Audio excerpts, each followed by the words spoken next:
ਇਹ ਕਹਾਣੀ ਇੱਕ ਬਹੁਤ ਹੀ ਦੁਖੀ ਕੁੜੀ ਦੀ ਹੈ ਜੋ ਕਿ ਉਸਨੇ ਮੈਨੂੰ ਆਪਣੀ ਜਵਾਨੀ ਦੱਸੀ। ਇਹ ਕੁੜੀ ਮੈਨੂੰ ਇੱਕ ਲੰਬੇ ਸਫ਼ਰ ਵਿੱਚ ਜਾਂਦੇ ਹੋਏ ਮਿਲੀ ਸੀ। ਜਦੋਂ ਮੈਂ ਉਸ ਨੂੰ ਉਦਾਸ ਬੈਠੇ ਦੇਖਿਆ ਤਾਂ ਮੈਂ ਉਸ ਨੂੰ ਪੁੱਛਿਆ, ਕੀ ਗੱਲ ਹੈ, ਤੂੰ ਕਿਉਂ ਉਦਾਸ ਹੈ? ਕਿਉਂਕਿ ਸਫ਼ਰ ਬਹੁਤ ਲੰਬਾ ਸੀ। ਇੱਦਾਂ ਹੀ ਉਸ ਨਾਲ ਮੇਰੀ ਜਾਣ ਪਛਾਣ ਹੋ ਗਈ ਸੀ। ਉਸ ਨੇ ਦੱਸਿਆ ਕਿ ਮੇਰੀ ਜ਼ਿੰਦਗੀ ਬਹੁਤ ਮੁਸ਼ਕਲਾਂ ਵਿੱਚ ਗੁਜ਼ਰੀ ਹੈ। ਕਦੀ-ਕਦਾਰ ਮੈਨੂੰ ਲੱਗਦਾ ਸੀ ਕਿ ਇਸ ਪਰੇਸ਼ਾਨੀ, ਇਸ ਮੁਸੀਬਤ ਤੋਂ ਛੁਟਕਾਰਾ ਸਿਰਫ ਮੌਤ ਹੈ, ਪਰ ਇੱਦਾਂ ਨਹੀਂ ਸੀ। ਮੇਰੀ ਜ਼ਿੰਦਗੀ ਦੀ ਹਰ ਮੁਸੀਬਤ ਪਹਿਲਾਂ ਨਾਲੋਂ ਜ਼ਿਆਦਾ ਵੱਡੀ ਹੁੰਦੀ। ਮੇਰਾ ਨਾਂ ਰਾਗਨੀ ਹੈ।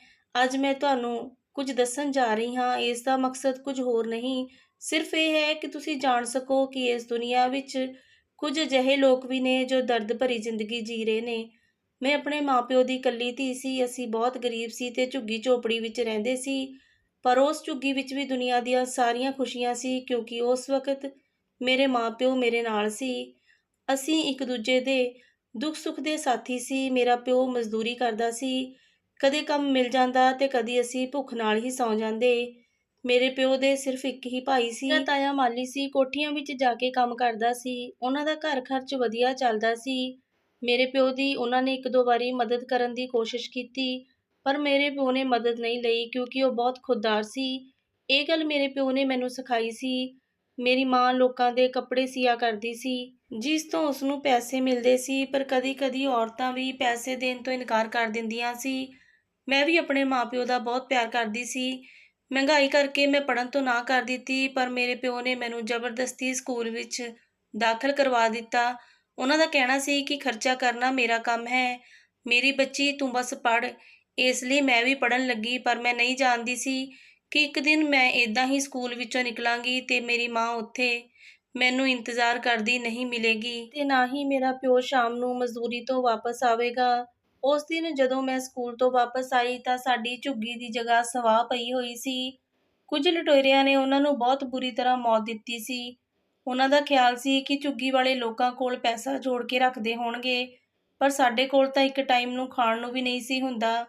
ਇਸ ਗੱਲ ਤੇ ਗੁੱਸੇ ਵਿੱਚ ਆ ਕੇ ਉਹਨਾਂ ਨੇ ਮੇਰੇ ਮਾਂ-ਪਿਓ ਨੂੰ ਬੁਰੀ ਤਰ੍ਹਾਂ ਹਮਲਾ ਕਰਕੇ ਮਾਰ ਦਿੱਤਾ, ਇੱਥੋਂ ਤੱਕ ਕਿ ਉਹਨਾਂ ਦੇ ਵਿੱਚ ਇੱਕ ਸਾਹ ਵੀ ਬਾਕੀ ਨਹੀਂ ਸੀ। ਮੈਂ ਜਦੋਂ ਆਪਣੇ ਘਰ ਨੂੰ ਏਦਾਂ ਉਜੜੇ ਦੇਖਿਆ ਤਾਂ ਮੈਂ ਬੇਹੋਸ਼ ਹੋ ਗਈ।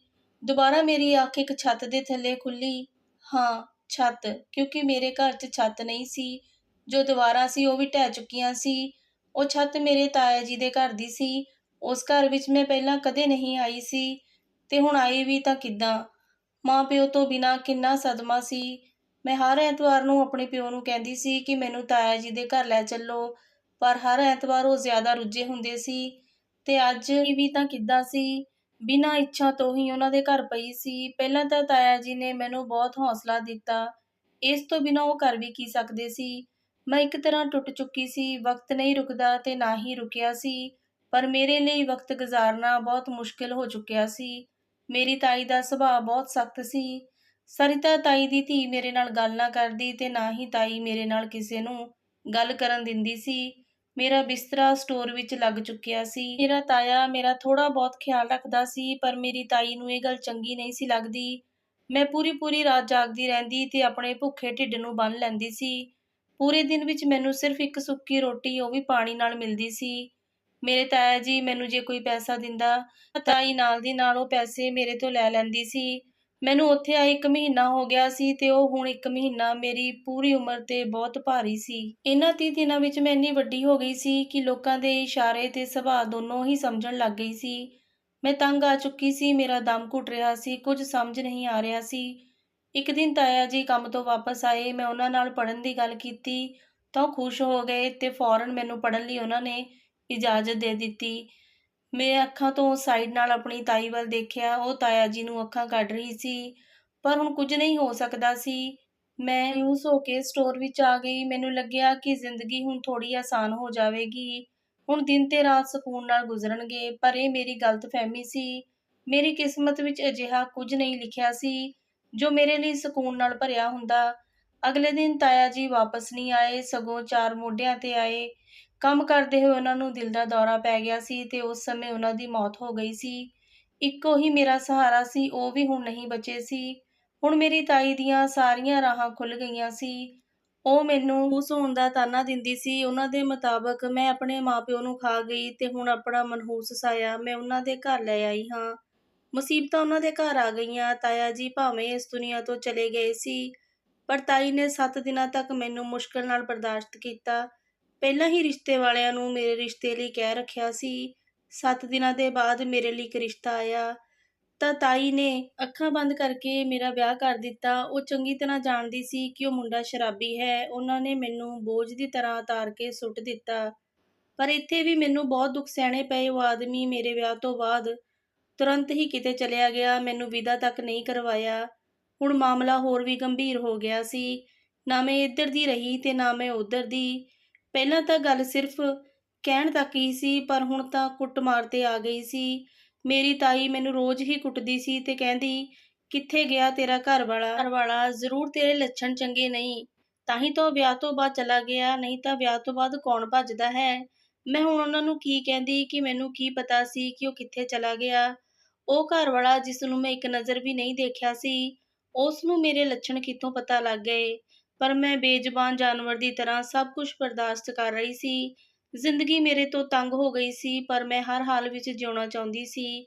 ਤਾਈ ਦੇ ਜ਼ੁਲਮ ਦਿਨ-ਬ-ਦਿਨ ਵੱਧਦੇ ਜਾ ਰਹੇ ਸੀ। ਮੇਰੇ ਘਰਵਾਲੇ ਨੇ ਮੇਰਾ ਮੂੰਹ ਵੀ ਨਹੀਂ ਦੇਖਿਆ ਸੀ। ਨਾ ਜਾਣੇ ਕਿੱਥੇ ਚਲਾ ਗਿਆ ਸੀ। ਉਹਨਾਂ ਨੂੰ ਗਏ 1 ਮਹੀਨਾ ਹੋ ਗਿਆ ਸੀ, ਪਰ ਵਾਪਸੀ ਦੀ ਕੋਈ ਉਮੀਦ ਨਜ਼ਰ ਨਹੀਂ ਆ ਰਹੀ ਸੀ।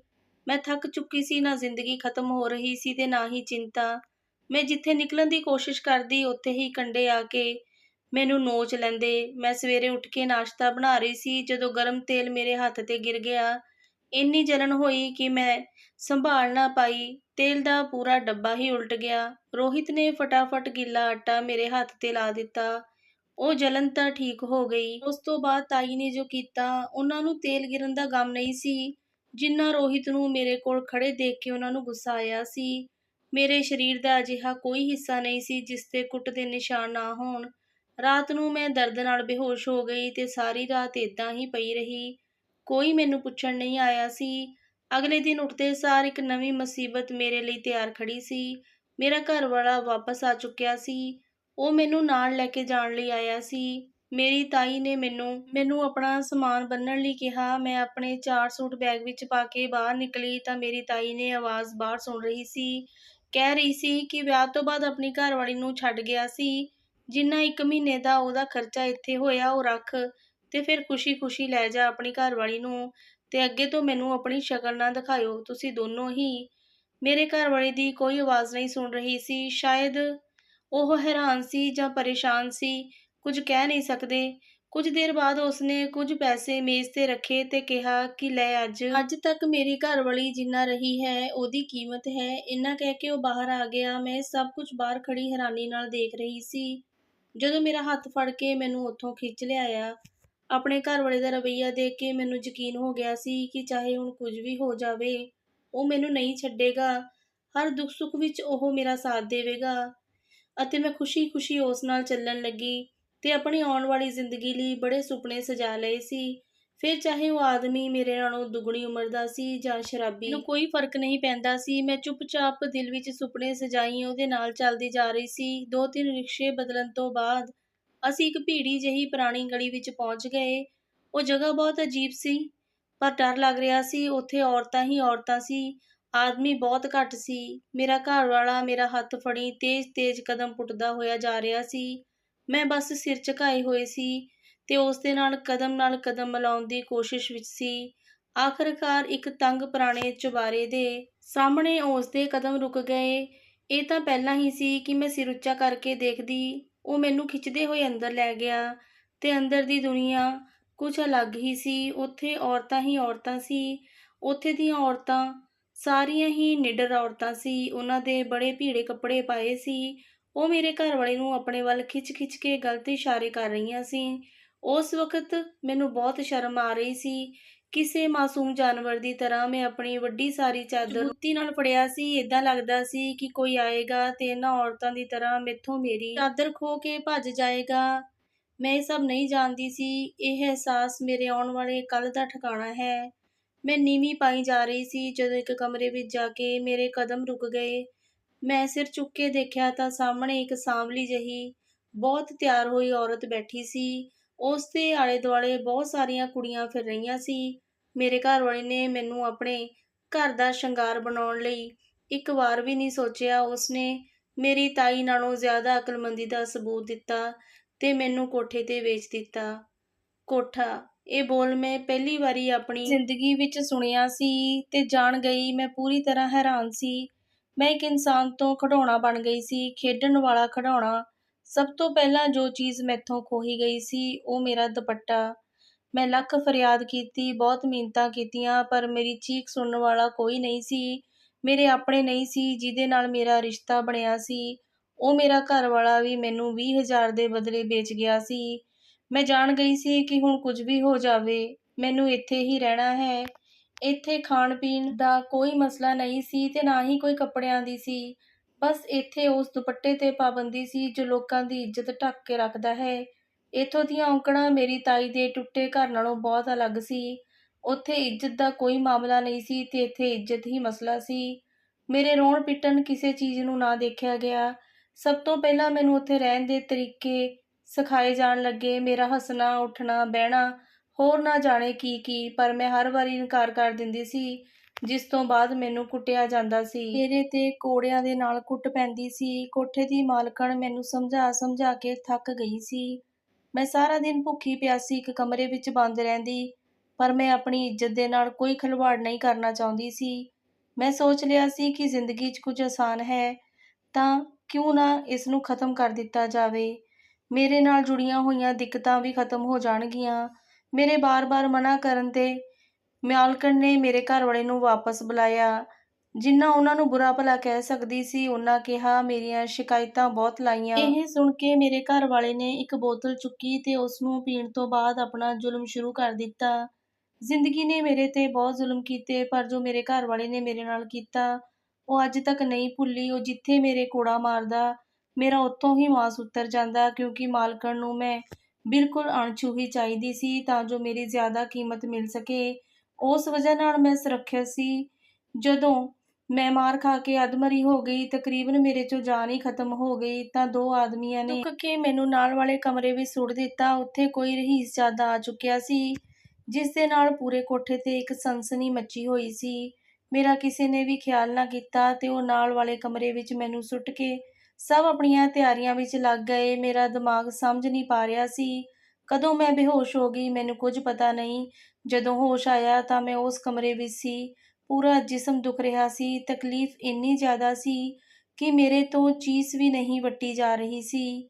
ਦਰਦ ਦੇ ਨਾਲ ਮੇਰਾ ਬੁਰਾ ਹਾਲ ਸੀ। ਓਦਾਂ ਹੀ ਮੈਂ ਅਧਮਰੀ ਹੋਈ ਕੰਧ ਦੇ ਨਾਲ ਲੱਗ ਕੇ ਬੈਠ ਗਈ ਸੀ। ਕੁਝ ਦੇਰ ਬਾਅਦ ਦਰਵਾਜ਼ਾ ਖੁੱਲ੍ਹਣ ਦੀ ਆਵਾਜ਼ ਆਈ। ਮੈਂ ਨਾ ਚਾਹੁੰਦੇ ਹੋਏ ਮੇਰੀਆਂ ਅੱਖਾਂ ਖੋਲ੍ਹ ਕੇ ਦੇਖਿਆ ਤਾਂ ਮੇਰੇ ਸਾਹਮਣੇ ਇੱਕ ਔਰਤ ਸੀ, ਜੋ ਮੈਨੂੰ ਦੇਖ ਕੇ ਚੌਂਕ ਗਈ ਤੇ ਜਲਦੀ ਨਾਲ ਅੱਗੇ ਵਧ ਕੇ ਮੇਰੇ ਜ਼ਖ਼ਮ ਦੇਖਣ ਲੱਗੀ। ਮੈਂ ਉਸ ਨੂੰ ਹੈਰਾਨੀ ਨਾਲ ਦੇਖ ਰਹੀ ਸੀ, ਕਿਉਂਕਿ ਹੁਣ ਤੱਕ ਜਿੰਨੇ ਲੋਕਾਂ ਨੂੰ ਮੈਂ ਮਿਲੀ ਸੀ, ਉਹ ਸਭ ਜਾਨਵਰ ਸੀ, ਨੋਚ ਖਾਣ ਵਾਲੇ ਜਾਨਵਰ, ਪਰ ਇਹ ਮੈਨੂੰ ਇਨਸਾਨ ਲੱਗ ਰਹੀ ਸੀ, ਜਿਹਦੇ ਵਿੱਚ ਇਨਸਾਨੀਅਤ ਹਾਲੇ ਜਿਉਂਦੀ ਸੀ। ਉਹਨੇ ਮੈਨੂੰ ਦਵਾਈ ਖਾਣ ਨੂੰ ਦਿੱਤੀ। ਪਹਿਲਾਂ ਤਾਂ ਮੈਂ ਉਸ ਨੂੰ ਸ਼ੱਕ ਦੀ ਨਜ਼ਰ ਨਾਲ ਦੇਖਣ ਲੱਗੀ।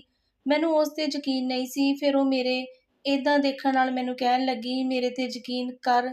ਨਾ ਚਾਹੁੰਦੇ ਹੋਏ ਵੀ ਮੇਰਾ ਦਿਲ ਉਸ 'ਤੇ ਯਕੀਨ ਕਰਨ ਨੂੰ ਕਹਿ ਰਿਹਾ ਸੀ। ਮੈਂ ਸਿਰ ਹਿਲਾ ਕੇ ਦਵਾਈ ਖਾ ਲਈ, ਜੋ ਸ਼ਾਇਦ ਮੇਰੇ ਜ਼ਖ਼ਮਾਂ ਲਈ ਉਸ ਨੇ ਦਿੱਤੀ ਸੀ। ਦਵਾਈ ਖਾਣ ਤੋਂ ਬਾਅਦ ਦੁਪੱਟੇ ਦੇ ਨੀਚੋਂ ਉਸ ਨੇ ਮੈਨੂੰ ਇੱਕ ਪੀਲੀ ਚਾਦਰ ਕੱਢ ਕੇ ਮੇਰੇ ਹਵਾਲੇ ਕੀਤੀ। ਕਿਹਾ, ਰੋਜ਼ ਰਾਤ ਨੂੰ ਇਹ ਚਾਦਰ ਉੱਪਰ ਲੈ ਕੇ ਬੈਠ ਜਾਇਆ ਕਰ, ਕੋਈ ਵੀ ਤੈਨੂੰ ਹੱਥ ਨਹੀਂ ਲਾਏਗਾ। ਫਿਰ ਤੇਰੇ ਨਾਲ ਕੁਝ ਗਲਤ ਨਹੀਂ ਹੋਣਾ। ਇਸ ਤੋਂ ਪਹਿਲਾਂ ਮੈਂ ਕੁਝ ਬੋਲਦੀ, ਉਹ ਮੇਰੇ ਕੋਲੋਂ ਚਾਦਰ ਰੱਖ ਕੇ ਉੱਥੋਂ ਚਲੀ ਗਈ। ਮੈਂ ਹੈਰਾਨੀ ਨਾਲ ਸਭ ਦੇਖ ਰਹੀ ਸੀ, ਪਰ ਹੁਣ ਕੁਝ ਕਰ ਨਹੀਂ ਸਕਦੀ ਸੀ ਬਿਨਾਂ ਉਸ ਦੀ ਗੱਲ 'ਤੇ ਯਕੀਨ ਕਰੇ। ਪਰ ਮੇਰਾ ਦਿਲ ਕਹਿ ਰਿਹਾ ਸੀ ਕਿ ਇਸ ਔਰਤ ਦੀ ਗੱਲ ਮੰਨ ਲਵਾਂ। ਰਾਤ ਨੂੰ ਮੈਂ ਏਦਾਂ ਹੀ ਕੀਤਾ। ਉਹ ਚਾਦਰ ਉੱਪਰ ਲੈ ਕੇ ਬਹਿ ਗਈ। ਉਹ ਕਮਰਾ ਸ਼ਾਇਦ ਉਹਨਾਂ ਨੂੰ ਦਿੱਤਾ ਜਾਂਦਾ ਸੀ ਜੋ ਪੈਸੇ ਕਮਾਉਂਦੀਆਂ ਸੀ। ਜਦੋਂ ਮੈਂ ਅੰਦਰ ਬੈਠੀ ਤਾਂ ਅੰਦਰ ਕਮਰੇ ਵਿੱਚ 3-4 ਆਦਮੀ ਮੈਨੂੰ ਪੀਲੀ ਚਾਦਰ ਵਿੱਚ ਬੈਠੇ ਦੇਖ ਕੇ ਵਾਪਸ ਮੁੜ ਗਏ। ਸਵੇਰ ਤੱਕ ਮੈਂ ਇੰਤਜ਼ਾਰ ਕਰਦੀ ਰਹੀ ਕਿ ਹੁਣ ਕੋਈ ਆਏਗਾ ਤੇ ਮੇਰੇ ਨਾਲ ਬੁਰਾ ਕਰਨ ਦੀ ਕੋਸ਼ਿਸ਼ ਕਰੂਗਾ, ਪਰ ਏਦਾਂ ਦਾ ਕੁਝ ਨਹੀਂ ਹੋਇਆ। ਜਿਹੜੇ ਵੀ ਮਰਦ ਮੇਰੇ ਕਮਰੇ ਵਿੱਚ ਆਉਂਦੇ, ਉਹ ਇੱਕ ਨਜ਼ਰ ਤੋਂ ਬਾਅਦ ਵਾਪਸ ਚਲੇ ਜਾਂਦੇ। ਮੈਂ ਹੈਰਾਨ ਸੀ ਤੇ ਗੁੰਮ ਸੀ। ਭਲਾ ਅਜਿਹਾ ਕੀ ਰਾਜ਼ ਸੀ ਇਸ ਚਾਦਰ ਵਿੱਚ ਕਿ ਜਿਸ ਨੂੰ ਮੈਂ ਉੱਪਰ ਲਵਾਂ ਤਾਂ ਕੋਈ ਮੇਰੇ ਕਰੀਬ ਨਹੀਂ ਆਉਂਦਾ। ਸਵੇਰੇ ਤਾਂ ਮੈਂ ਉਹ ਚਾਦਰ ਸੁਕਾ ਦਿੱਤੀ। ਹੁਣ ਰੋਜ਼ ਮੈਂ ਉਹ ਚਾਦਰ ਉੱਪਰ ਲੈ ਲੈਂਦੀ ਤੇ ਕੋਈ ਵੀ ਮੇਰੇ ਨੇੜੇ ਨਹੀਂ ਸੀ ਆਉਂਦਾ। ਸਭ ਲੋਕ ਮੈਨੂੰ ਦੇਖ ਕੇ ਕਮਰੇ ਵਿੱਚੋਂ ਵਾਪਸ ਚਲੇ ਜਾਂਦੇ ਸੀ। ਜ਼ਿੰਦਗੀ ਕੁਝ ਆਸਾਨ ਹੋ ਗਈ ਸੀ। ਮੈਂ ਮਾਲਕਣ ਨੂੰ ਕਹਿ ਦਿੱਤਾ ਸੀ ਕਿ ਮੈਨੂੰ ਇਹ ਕੰਮ ਕਰਨ 'ਚ ਕੋਈ ਦਿੱਕਤ ਨਹੀਂ। ਉਹ ਸੁਣ ਕੇ ਬਹੁਤ ਹੈਰਾਨ ਹੋਈ ਤੇ ਖੁਸ਼ੀ ਨਾਲ ਮੈਨੂੰ ਗਲ ਨਾਲ ਲਾ ਲਿਆ। ਮੈਨੂੰ ਉਸਨੇ ਨਵੇਂ ਕੱਪੜੇ ਤੇ ਬਹੁਤ ਸਾਰਾ ਮੇਕਅਪ ਦਾ ਸਮਾਨ ਫੜ ਦਿੱਤੇ ਤਾਂ ਕਿ ਮੈਂ ਆਪਣੀ ਸਿਹਤ ਨੂੰ ਚੰਗੀ ਰੱਖਾਂ ਤੇ ਵਧੀਆ ਬਿਊਟੀ ਪਾਰਲਰ ਵਾਲੀ ਨੂੰ ਬੁਲਾ ਕੇ ਮੇਰਾ ਚੰਗੀ ਤਰ੍ਹਾਂ ਫੇਸ਼ੀਅਲ ਕਰਵਾਇਆ ਅਤੇ ਮੇਰੀ ਮਸਾਜ ਕਰਵਾਈ। ਮੈਂ ਸੋਚ ਰਹੀ ਸੀ ਕਿ ਜੇ ਮੈਂ ਇਹਨਾਂ ਦੀ ਗੱਲ ਮੰਨ ਲਵਾਂ ਤਾਂ ਕਿੰਨੀ ਐਸ਼ ਕਰਾਂਗੀ, ਪਰ ਇੱਜ਼ਤ ਨਹੀਂ ਰਹੇਗੀ। ਇੱਜ਼ਤ ਦੇ ਬਿਨਾਂ ਵਜੂਦ ਕਿਸੇ ਕੰਮ ਦਾ ਨਹੀਂ। ਸ਼ਾਮ ਤੱਕ ਮੈਂ ਆਪਣੀ ਨਵੀਂ ਜ਼ਿੰਦਗੀ ਲਈ ਪੂਰੀ ਤਰ੍ਹਾਂ ਤਿਆਰ ਹੋ ਚੁੱਕੀ ਸੀ। ਹੁਣ ਮੈਂ ਉਹਨਾਂ ਦੀ ਗੱਲ ਮੰਨ ਲਈ ਸੀ। ਉਹ ਮੇਰੀ ਹਰ ਗੱਲ ਮੰਨਦੇ ਸੀ। ਮੇਰੇ ਕਹਿਣ ਦੇ ਉੱਤੇ ਉਹਨਾਂ ਨੇ ਮੈਨੂੰ ਉਹੀ ਕਮਰਾ ਦੇ ਦਿੱਤਾ। ਸ਼ਾਮ ਨੂੰ ਜਦੋਂ ਕੰਮ ਦਾ ਸਮਾਂ ਸ਼ੁਰੂ ਹੋਇਆ ਤਾਂ ਮੈਂ ਕਾਹਲੀ ਦੇ ਨਾਲ ਉੱਪਰ ਚਾਦਰ ਲੈ ਲਈ ਤੇ ਬਹਿ ਗਈ ਤੇ ਮੇਰੇ ਕਰੀਬ ਕੋਈ ਨਹੀਂ ਆਇਆ। ਮੈਂ ਖੁਸ਼ ਸੀ। ਅਗਲੀ ਸਵੇਰ ਮਾਲਕਣ ਨੇ ਕੁਝ ਵੀ ਨਾ ਕਿਹਾ, ਬਸ ਨੌਕਰਾਣੀ ਦੇ ਹੱਥ ਮੇਰੇ ਲਈ ਚੰਗਾ ਖਾਣਾ ਤੇ ਫਲ ਭੇਜ ਦਿੱਤੇ। ਯਾਨੀ ਕਿ ਉਹਨਾਂ ਨੂੰ ਪਤਾ ਹੀ ਨਾ ਚੱਲਿਆ ਕਿ ਮੈਂ ਉਹਨਾਂ ਦੇ ਨਾਲ ਧੋਖਾ ਕਰ ਰਹੀ ਹਾਂ। ਹੁਣ ਹਰ ਰੋਜ਼ ਰਾਤ ਨੂੰ ਮੈਂ ਇਹੀ ਕੰਮ ਕਰਦੀ ਤੇ ਉਹ ਚਾਦਰ ਉੱਪਰ ਲੈ ਲੈਂਦੀ ਤੇ ਸਵੇਰੇ ਉਹ ਮੇਰੀ ਖੂਬ ਸੇਵਾ ਕਰਦੀ। ਇੱਕ ਦਿਨ ਮੇਰੀ ਤਬੀਅਤ ਬਹੁਤ ਖਰਾਬ ਸੀ। ਮੈਂ ਉੱਦਾਂ ਹੀ ਸੌਂ ਗਈ ਅਤੇ ਉਸ ਚਾਦਰ ਨੂੰ ਉੱਤੇ ਲੈਣਾ ਭੁੱਲ ਗਈ ਸੀ। ਪਰ ਜਦੋਂ ਅਚਾਨਕ ਤੂਫਾਨ ਆ ਗਿਆ, ਮੇਰੇ ਕਮਰੇ ਵਿੱਚ 11 ਆਦਮੀ ਦਾਖਲ ਹੋਏ ਤੇ ਮੈਨੂੰ ਘੂਰਨ ਲੱਗੇ। ਦੇਖਦੇ ਹੀ ਦੇਖਦੇ ਉਹਨਾਂ ਨੇ ਮੈਨੂੰ ਧੱਕੇ ਦੇ ਕੇ ਕਮਰੇ 'ਚੋਂ ਬਾਹਰ ਕੱਢਿਆ ਤੇ ਦੂਜੇ ਕਮਰੇ ਵਿੱਚ ਲੈ ਕੇ ਗਏ, ਜਿੱਥੇ ਕੋਠੇ ਦੀ ਮਾਲਕਣ ਵੀ ਮੌਜੂਦ ਸੀ। ਮੈਨੂੰ ਦੇਖਦੇ ਹੀ ਬੋਲੀ, ਜੇ ਸਾਡੇ ਨਾਲ ਧੋਖਾ ਕਰ ਰਹੀ ਸੀ, ਘੱਟੋ ਘੱਟ ਆਪਣੀ ਇੱਜ਼ਤ ਤਾਂ ਬਚਾ ਲੈਂਦੀ। ਪਰ ਜਾਂ ਤੈਨੂੰ ਆਪਣੀ ਇੱਜ਼ਤ ਦਾ ਖਿਆਲ ਨਹੀਂ ਤਾਂ ਸਾਨੂੰ ਵੀ ਨਹੀਂ। ਅੱਜ ਦੀ ਰਾਤ ਤੈਨੂੰ ਇਹ 11 ਮਰਦਾਂ ਦੇ ਨਾਲ ਗੁਜ਼ਾਰਨੀ ਹੈ। ਫਿਰ ਦੇਖਦੇ ਹੀ ਦੇਖਦੇ ਮਾਲਕਣ ਉੱਥੋਂ ਚਲੀ ਗਈ, ਜਿੱਦਾਂ ਮੈਨੂੰ ਭੁੱਖੇ ਕੁੱਤਿਆਂ ਦੇ ਕੋਲ ਛੱਡ ਗਈ ਹੋਵੇ। ਪੂਰੀ ਰਾਤ ਉਹਨਾਂ ਨੂੰ ਮੇਰੇ ਤੋਂ ਮੁਜਰਾ ਕਰਵਾਇਆ, ਮੇਰੇ ਪੈਰਾਂ ਵਿੱਚ ਘੁੰਗਰੂ ਪਵਾਏ ਤੇ ਮੈਨੂੰ ਨਚਾਇਆ। ਤੇ ਜੇ ਮੈਂ ਉਹਨਾਂ ਦੀ ਗੱਲ ਨਾ ਮੰਨਦੀ ਤਾਂ ਮੈਨੂੰ ਉੱਥੋਂ ਬਚਾਉਣ ਵਾਲਾ ਕੋਈ ਨਹੀਂ ਸੀ। ਜਿਵੇਂ ਇੱਕ ਵਾਰ ਰੁਕਦੀ ਤਾਂ ਉਹ ਮੈਨੂੰ ਕੁੱਟਣ ਲੱਗਦੇ ਤੇ ਬੁਰੀ ਤਰ੍ਹਾਂ ਵਾਲ ਖਿੱਚਣ ਲੱਗਦੇ। ਪੂਰੀ ਰਾਤ ਮੈਂ ਏਦਾਂ ਹੀ ਕਰਦੀ ਰਹੀ ਜਿੱਦਾਂ ਉਹ ਕਹਿੰਦੇ ਰਹੇ, ਪਰ ਮੇਰੇ ਤੇ ਤਰਸ ਕਰਨ ਵਾਲਾ ਕੋਈ ਨਹੀਂ ਸੀ। ਆਪਣੀ ਇੱਜ਼ਤ ਦੀ ਰਾਖੀ ਲਈ ਮੇਰੇ ਪੈਰ ਸਾਰੀ ਰਾਤ ਨੱਚਦੇ ਰਹੇ ਤੇ ਮੈਂ ਆਪਣੇ ਆਪ ਨੂੰ ਬਰਬਾਦ ਹੁੰਦੇ ਦੇਖਦੀ ਸੀ। ਉਹ ਸਵੇਰ ਮੇਰੇ ਲਈ ਇੱਕ ਰਿਹਾਈ ਦੀ ਸਵੇਰ ਸੀ। ਅਗਲੇ 2 ਹਫ਼ਤੇ ਤੱਕ ਮੈਂ ਕੋਮਾ ਵਿੱਚ ਰਹੀ। ਮੇਰੀ ਹਾਲਤ ਬਹੁਤ ਖਰਾਬ ਰਹੀ। ਬਾਰ-ਬਾਰ ਮੈਨੂੰ ਹੋਸ਼ ਵਿੱਚ ਆਉਂਦੀ ਤੇ ਫਿਰ ਬੇਹੋਸ਼ ਹੋ ਜਾਂਦੀ। ਤਕਰੀਬਨ 1 ਮਹੀਨੇ ਬਾਅਦ ਮੈਨੂੰ ਹਸਪਤਾਲ ਤੋਂ ਛੁੱਟੀ ਮਿਲਣ ਤੇ ਮੈਂ ਕੋਠੇ 'ਤੇ ਵਾਪਸ ਆਈ, ਪਰ ਅੱਜ ਮੇਰੇ ਤੋਂ ਮੇਰੀ ਚੁੰਨੀ ਖਿੱਚਣ ਵਾਲਾ ਕੋਈ ਨਹੀਂ ਸੀ। ਮਾਲਕਣ ਨੇ ਮੈਨੂੰ ਆਪਣੇ ਕੋਲ ਬਿਠਾਇਆ ਤੇ ਮੇਰਾ ਮੱਥਾ ਚੁੰਮਿਆ। ਇੰਨੇ ਚਿਰ 'ਚ ਨਾਲ ਵਾਲੇ ਕਮਰੇ 'ਚ ਇੱਕ ਔਰਤ ਬਾਹਰ ਨਿਕਲੀ। ਮੈਂ ਉਸਨੂੰ ਧਿਆਨ ਨਾਲ ਦੇਖਿਆ ਤੇ ਪਛਾਣ ਗਈ ਕਿ ਇਹ ਤਾਂ ਉਹੀ ਔਰਤ ਹੈ ਜਿਹਨੇ ਮੈਨੂੰ ਉਸ ਦਿਨ ਚਾਦਰ ਦਿੱਤੀ ਸੀ। ਤੁਸੀਂ ਦਿੱਤੀ ਸੀ ਨਾ ਮੈਨੂੰ ਉਹ ਚਾਦਰ ਉਸ ਰਾਤ? ਉਹ ਮਰਦ ਮੈਨੂੰ ਲੱਗਿਆ ਜਿੱਦਾਂ ਮੇਰੀ ਦਿਮਾਗੀ ਹਾਲਤ ਖਰਾਬ ਹੋ ਚੁੱਕੀ ਹੈ ਅਤੇ ਮੈਨੂੰ ਕੁਝ ਯਾਦ ਨਹੀਂ ਆ ਰਿਹਾ ਸੀ। ਇਸ ਲਈ ਆਪਣੀ ਗੱਲ ਮੈਨੂੰ ਸਮਝ ਨਹੀਂ ਆ ਰਹੀ ਸੀ। ਰਾਗਨੀ ਤੋਂ ਇੱਕ ਨਿਡਰ ਕੁੜੀ ਐ, ਤੇਰਾ ਇਮਤਿਹਾਨ ਲੈ ਰਹੇ ਸੀ, ਤੂੰ ਕਾਮਯਾਬ ਹੋ ਗਈ। ਹੁਣ ਤੈਨੂੰ ਜਾਣ ਤੇ ਕੋਈ ਨਹੀਂ ਰੋਕੇਗਾ। ਜੇ ਤੂੰ ਇੱਥੇ ਰਹਿਣਾ ਚਾਹੁੰਦੀ ਹਾਂ ਤਾਂ ਤੇਰੇ ਤੇ ਕੋਈ ਪਾਬੰਦੀ ਨਹੀਂ। ਮੈਂ ਧਿਆਨ ਨਾਲ ਉਸ ਵਕਤ ਉਹਨਾਂ ਦੀਆਂ ਗੱਲਾਂ ਸੁਣ ਰਹੀ ਸੀ। ਤੁਸੀਂ ਕੌਣ ਹੋ? ਮੈਂ ਇਹੀ ਸਵਾਲ ਪੁੱਛਿਆ ਜੋ ਮੈਂ ਪੁੱਛਣਾ ਚਾਹੁੰਦੀ ਸੀ। ਇਹ ਕੋਠਾ ਮੇਰਾ ਹੈ। ਇੱਕ ਦਿਨ ਮੈਨੂੰ ਵੀ ਇਸੇ ਤਰ੍ਹਾਂ ਇੱਥੇ ਲੈ ਕੇ ਆਏ ਸੀ ਤੇ ਮੇਰਾ ਘਰ ਵਾਲਾ ਵੀ ਮੈਨੂੰ ਤੇਰੀ ਤਰ੍ਹਾਂ ਹੀ ਇੱਥੇ ਵੇਚ ਕੇ ਚਲਿਆ ਗਿਆ ਸੀ। ਮੈਂ ਉਸ ਵਕਤ ਆਪਣੀ ਇੱਜ਼ਤ ਨਹੀਂ ਬਚਾ ਸਕੀ ਕਿਉਂਕਿ ਮੇਰੇ ਕੋਲ ਮੌਕਾ ਨਹੀਂ ਸੀ।